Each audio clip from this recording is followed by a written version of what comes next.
सभी को नमस्कार। पिछले वीडियो में हमने जाना कि सतत जीविकोपार्जन योजना के अंतर्गत अत्यंत गरीब परिवारों का चयन किस प्रकार किया जाता है तथा इन परिवारों के चयन के मापदंड क्या हैं। इसके अंतर्गत अत्यंत गरीब परिवारों के चयन में ग्राम संगठन की भूमिका को भी हम लोगों ने अच्छी तरह से जाना। परियोजना से जुड़ने के बाद परिवार को दो प्रकार की सहायता और मार्गदर्शन की जरूरत होती है और चुने गए रोजगार के लिए जीविकोपार्जन निवेश निधि कैसे सुनिश्चित की जाए। इस वीडियो के माध्यम से आज हम लोग एसजेवाई के अंतर्गत की जाने वाली सूक्ष्म नियोजन प्रक्रियाओं और उसके विभिन्न चरणों के बारे में जानेंगे। ये प्रक्रिया 5 चरणों में पूरी की जाती है। पहला चरण एमआरपी के द्वारा बाजार सर्वेक्षण, रोजगार की संभावनाओं की जानकारी हेतु। दूसरा चरण चयनित परिवारों के साथ बैठक एवं उनका क्षमता वर्धन प्रशिक्षण। तीसरा चरण एमआरपी के द्वारा चयनित परिवार का गृह भ्रमण। चौथा चरण सूक्ष्म नियोजन प्रपत्रों का भरा जाना। पांचवा चरण सूक्ष्म नियोजन के बाद की प्रक्रिया। प्रणाम सीता दीदी। प्रणाम भैया। घर परिवार के खुशहाली तथा परिवार के सदस्यों के जीवन यापन के लिए आवश्यक है कि परिवार का आजीविका गतिविधियों से जुड़ाव हो तथा जरूरतों की पूर्ति हेतु उपयुक्त रोजगार का चयन किया जाए। इसके लिए आज रोजगार तथा रोजगार के विभिन्न विकल्पों के बारे में हम लोग जानेंगे। तो आप लोग बताएंगे कि रोजगार क्या होता है। चलिए मैं ही बता देता हूँ। वैसा कार्य जिसे करने से हमें आमदनी हो या आमदनी में बढ़ोतरी हो, रोजगार कहलाता है। आप लोग जानते ही हैं कि वस्तुओं के खरीदने और बेचने के कार्य को व्यापार कहते हैं। अब हम लोग इस बात पर चर्चा करते हैं कि रोजगार किन किन प्रकार का होता है। छोटा व्यापार जैसे किराना दुकान, श्रृंगार दुकान, कपड़ा दुकान, सब्जी दुकान, फल दुकान, चाय नाश्ता दुकान इत्यादि। पशुपालन, बकरी पालन, गाय या भैंस पालन एवं मुर्गी पालन। कृषि से जुड़ा कार्य जैसे बटाइयां पर खेत लेकर खेती करना, खेतों में गेहूं, मक्का, धान, दलहन, सब्जी, तिलहन इत्यादि का उत्पादन कर बिक्री करना। क्या हम लोग भी इस योजना से लाभ लेकर छोटा कारोबार शुरू कर सकते हैं? जी हाँ, आपका चयन योजना के मापदंडों के अनुसार ग्राम संगठन द्वारा किया गया है। आप इस योजना के सहयोग से छोटा कारोबार स्थापित कर सकती हैं। लेकिन छोटे कारोबार का चयन करने के समय हम सभी को कुछ बातों का ध्यान रखना चाहिए। अपनी तथा घर परिवार के सदस्यों की रुचि कैसा व्यवसाय स्थापित करने में है, व्यवसाय के लिए सामग्री कहां से लाएंगे, दुकान स्थापित करने की जगह कहां पर उपलब्ध है, दुकान के आसपास ग्राहक की उपलब्धता है या नहीं, आप दुकान का हिसाब किताब कैसे करेंगी। मेरे और मेरे घर के सदस्यों की रुचि तो किराना दुकान खोलने में है। मुझे क्या करना होगा? दीदी, हमारे द्वारा बाजार का सर्वेक्षण किया गया है। सर्वेक्षण में सामने आया है कि आपके गांव में कोई भी किराना दुकान नहीं है। इसीलिए ये काफी लाभदायक होगा कि आप अपने घर में या गांव के स्कूल अथवा चौराहे के नजदीक किराना दुकान कर सकती हैं। ठीक है भैया, मैं अपने घर के बरामदे में ही दुकान खोलना चाहती हूँ। मुझे क्या करना होगा? दीदी, एसजेवाई के तहत चयनित सभी परिवारों का सूक्ष्म नियोजन, जिसे एमपी भी कहते हैं, किया जाता है, जिसमें आपके रुचि संबंधित व्यवसाय के लिए जानकारी भर के आपको योजना में चयन करने वाले ग्राम संगठन से अनुमोदित करवाना होगा। ठीक है भैया, तो मेरा किराना दुकान के लिए सूक्ष्म योजना वाला फार्म भर दीजिए। हाँ, एक जरूरी बात, एमपी के साथ कुछ जरूरी कागजातों की जरूरत होती है। आप अपना आधार कार्ड तथा बैंक खाता पासबुक का फोटोकॉपी करवा कर तैयार रखिएगा। इसे एमपी के साथ जमा करना होता है।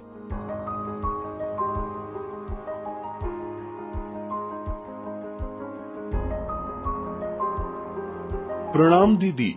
अपने वादे के अनुसार आज सतत जीविकोपार्जन योजना के तहत कारोबार शुरू करने के लिए एमपी के फॉर्म को भरेंगे। आपको पता है, सूक्ष्म योजना बनाने में हमें अलग अलग फॉर्म भरने होते हैं। इनके माध्यम से वो सारी जानकारियां जमा की जाती हैं जिनकी मदद से आपके रोजगार को सफल तरीके से चलाया जा सके। आइए हम लोग इन फॉर्म के बारे में कुछ जानकारी लेते हैं। सबसे पहले फॉर्म 1 के माध्यम से ग्राम संगठन से संबंधित मूलभूत जानकारियाँ जैसे ग्राम संगठन का नाम, बैंक खाता विवरणी, गांव का नाम तथा चयनित परिवार से संबंधित सूचनाओं को एकत्रित किया जाता है। इसके बाद फॉर्म 2 के माध्यम से चयनित परिवार से संबंधित मूलभूत जानकारी जैसे वर्तमान में परिवार की जीविकोपार्जन संबंधित गतिविधि तथा उनके द्वारा लिए गए ऋण से संबंधित जानकारी एकत्रित की जाती है। फॉर्म 3 के माध्यम से चयनित परिवारों की सरकारी योजनाओं से जुड़ाव की स्थिति से संबंधित जानकारी एकत्रित की जाती है, जैसे राशन कार्ड, पेंशन, बीमा, प्रधानमंत्री आवास योजना तथा 7 निश्चय कार्यक्रम से जुड़ाव, मनरेगा जॉब कार्ड, छात्रवृत्ति से संबंधित मूलभूत जानकारी। फॉर्म 4 के माध्यम से चयनित परिवार का बैंक खाता तथा पहचान पत्र जैसे आधार कार्ड, वोटर कार्ड इत्यादि से संबंधित जानकारी एकत्रित की जाती है। इस प्रपत्र को परिवार का बैंक खाता पासबुक तथा पहचान पत्र को देखकर भरा जाता है। फॉर्म 5 के माध्यम से चयनित परिवार की जीविकोपार्जन मांग से संबंधित जानकारी एकत्रित की जाती है। इसके तहत कुछ विशेष जानकारियाँ इकट्ठा की जाती हैं, जैसे दीदी सूक्ष्म व्यवसाय के अंतर्गत कौन सा व्यापार स्थापित करना चाहती हैं। अगर चयनित परिवार पशुपालन करना चाहता है तो कौन से पशु का पालन करना उसके लिए लाभकारी होगा, जैसे बकरी पालन, मुर्गी पालन, गाय या भैंस का पालन। चयनित परिवार अगर कृषि कार्य जैसे बटाइयां पर खेत लेना या पैदावार बढ़ाने हेतु खाद, बीज या कृषि यंत्र इत्यादि लेना चाहता है। इसी प्रपत्र में कुल मांग की राशि का विवरण भरा जाना है, जो कि सतत जीविकोपार्जन योजना के दिशा निर्देशों के अनुसार भरा जाएगा। फॉर्म 6 में जीविकोपार्जन संबंधित मांग की विवरणी, राशि की मांग, लक्षित परिवार द्वारा परियोजना को उपलब्ध कराए जाने वाली परिसंपत्ति का दुरुपयोग अथवा दूसरे को स्थानांतरित नहीं करने से संबंधित चयनित परिवार की घोषणा या वचन के साथ ही चयनित परिवार तथा बाद में ग्राम संगठन का हस्ताक्षर तथा मुहर अंकित किया जाता है। फॉर्म 7 में लक्षित परिवार के बारे में ग्राम संगठन तथा MRP की टिप्पणी को लिखा जाता है। फॉर्म 8 में परियोजना द्वारा अनुशंसा हेतु प्रखंड परियोजना प्रबंधक की टिप्पणी को लिखा जाना है। प्रखंड परियोजना प्रबंधक ये टिप्पणी ग्राम संगठन और MRP के टिप्पणी के आधार पर करते हैं।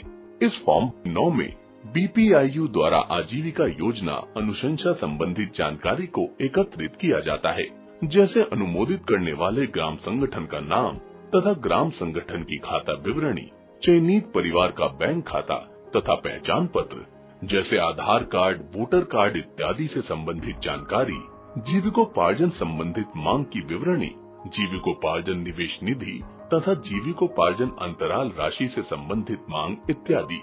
ध्यान दें कि ग्राम संगठन में चयनित सभी अत्यंत निर्धन परिवारों के लिए एक ही प्रपत्र पर प्रपत्र 1 से 9 तक सारी जानकारियाँ एकत्रित की जाएंगी।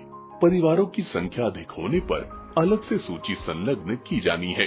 फॉर्म 10 में लक्षित परिवारों द्वारा परियोजना से राशि या परिसंपत्ति प्राप्ति के बाद घोषणा पत्र के माध्यम से उपयोगिता संबंधित जानकारी उपलब्ध कराई जाती है। और आखिर में फॉर्म 11 के माध्यम से सूक्ष्म व्यवसाय स्थापित करने के लिए राशि की गणना की जाती है, जैसे स्थायी संपत्ति में लगने वाली एक बार की लागत, निवेश की लागत, रोज रोज लगने वाली लागत, अन्य लागत इत्यादि। सतत जीविकोपार्जन परियोजना के लिए चुने गए सभी परिवारों के लिए प्रपत्र 10 तथा 11 अलग अलग भरा जाता है।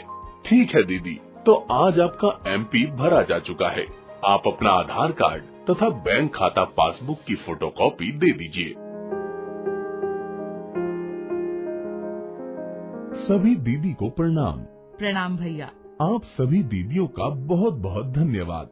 MRP भैया, आपके द्वारा तैयार किया गया MP बिल्कुल सही है।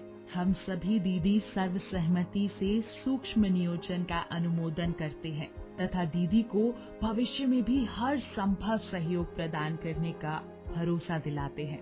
आप 2 दिनों के अंदर दीदी के सूक्ष्म नियोजन प्रपत्र को BPIU कार्यालय में जमा करना सुनिश्चित कीजिए। आप सभी दीदियों का बहुत बहुत धन्यवाद। हम आज ही BPIU कार्यालय जाकर MP तथा दस्तावेजों को जमा कराते हैं। आज बीपीओ कार्यालय में सतत जीविकोपार्जन योजना अंतर्गत फील्ड से प्राप्त सूक्ष्म नियोजन प्रपत्रों पर चर्चा तथा चर्चा उपरांत अनुमोदन हेतु आयोजित की गई है। आज हम लोग यहाँ जमा हुए कुल 25 एमपी के ऊपर चर्चा करेंगे। सबसे पहले हम मोहनपुर गांव के 3 एमपी पर चर्चा करेंगे। मोहनपुर के एमआरपी से आग्रह है कि सूक्ष्म नियोजन फॉर्म के बारे में कमेटी को जानकारी उपलब्ध कराई जाए।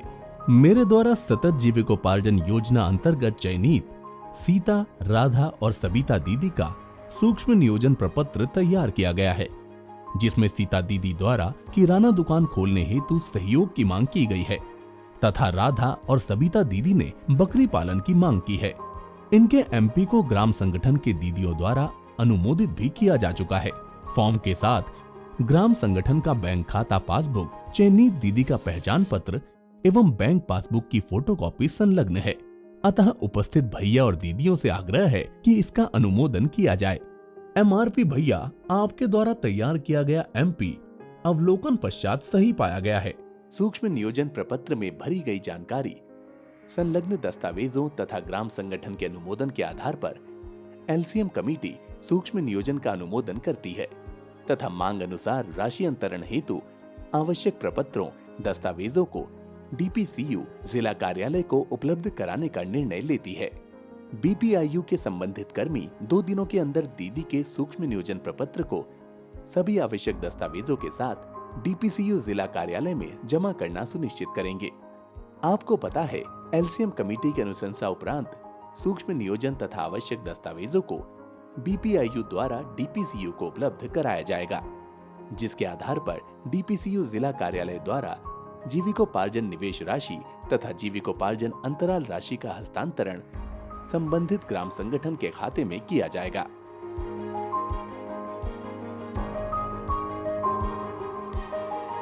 उपस्थित सभी दीदी, बुक कीपर दीदी, सीएम दीदी तथा एमआरपी भैया को प्रणाम। आज की ग्राम संगठन की बैठक में सतत जीविकोपार्जन योजना के अंतर्गत ग्राम संगठन के खाते में प्राप्त राशि पर चर्चा की जाएगी। बुक कीपर दीदी तथा एमआरपी भैया से आग्रह है कि ग्राम संगठन को इसके बारे में विस्तृत से बताएं।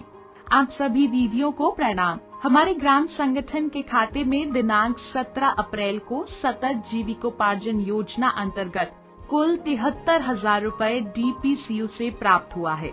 सीता दीदी को किराना दुकान के लिए 27,000 रूपए, जिसमें से 20,000 रूपया दुकान के लिए और 7,000 हर महीने 1,000 रूपया देने के लिए, और राधा तथा सबिता दीदी के लिए 23,000 रूपए। यहाँ भी 16,000 रूपए बकरी पालन के लिए और 7,000 रूपए हर महीने 1,000 रूपया देने के लिए। एमआरपी भैया से आग्रह है कि ग्राम संगठन को इसके बारे में विस्तृत रूप से बताएं। आप सभी दीदियों को प्रणाम। सतत जीविकोपार्जन योजना के अंतर्गत सीता दीदी, राधा और सबिता दीदी का सूक्ष्म नियोजन तैयार किया गया था, जिसे ग्राम संगठन के द्वारा अनुमोदित किया गया था। इसी के तहत ग्राम संगठन के खाते में कुल 73,000 रूपए प्राप्त हुआ है। प्राप्त राशि में जीविकोपार्जन अंतराल राशि अंतर्गत 21,000 रूपए प्राप्त हुआ है, जिससे ग्राम संगठन द्वारा तीनों चयनित दीदी को 7 महीने तक प्रति माह 1,000 रूपए की राशि दी जाएगी। ये निधि ग्राम संगठन के माध्यम से लक्षित परिवार के व्यक्तिगत बैंक खाते में हस्तांतरित की जाएगी। प्रथम माह के बाद से ग्राम संगठन द्वारा लक्षित लाभार्थियों की बैठक में उपस्थिति की समीक्षा अपेक्षित होगी। ग्राम संगठन के खाते में प्राप्त शेष राशि जीविकोपार्जन निवेश राशि के रूप में प्राप्त हुआ है, जिसे लक्षित परिवार को सतत जीविकोपार्जन के अवसर उत्पन्न करने के लिए परियोजना द्वारा ग्राम संगठन के माध्यम से ये राशि उपलब्ध कराई गई है। इसका उपयोग करके सूक्ष्म नियोजन में चिन्हित आजीविका गतिविधि के आधार पर ग्राम संगठन द्वारा संपत्ति खरीद करके दीदी को हस्तांतरित की जाएगी। ठीक है एमआरपी भैया, आपकी पूरी बातों से ये निष्कर्ष निकलता है कि सीता दीदी, राधा दीदी और सबिता दीदी को इस महीने की जीविकोपार्जन अंतराल राशि की प्रथम किस्त 1,000 रूपए का चेक आज ही उपलब्ध करा दिया जाए। बुक कीपर दीदी, आप तीनों दीदी के नाम से 1,000 का अकाउंट पे चेक काट कर उपलब्ध करा दीजिए। जी दीदी, मैं अभी तीनों दीदी के नाम से 1,000 रूपए का जीविकोपार्जन अंतराल राशि का चेक बना देती हूँ।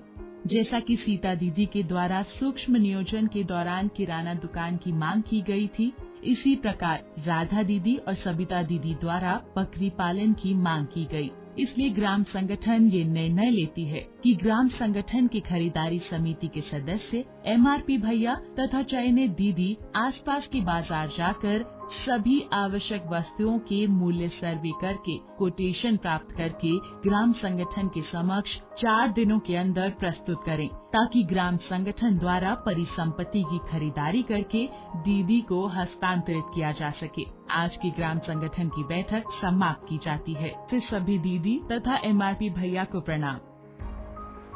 इसके बाद ग्राम संगठन अगले बैठक में सभी प्राप्त कोटेशन का तुलनात्मक अध्ययन करते हुए ग्राम संगठन परिसंपत्ति की खरीदारी करके चयनित दीदी को हस्तांतरित करेगी, जिसके सहयोग से चयनित अत्यंत निर्धन परिवार गरीबी के भंवर से बाहर निकल पाएगा।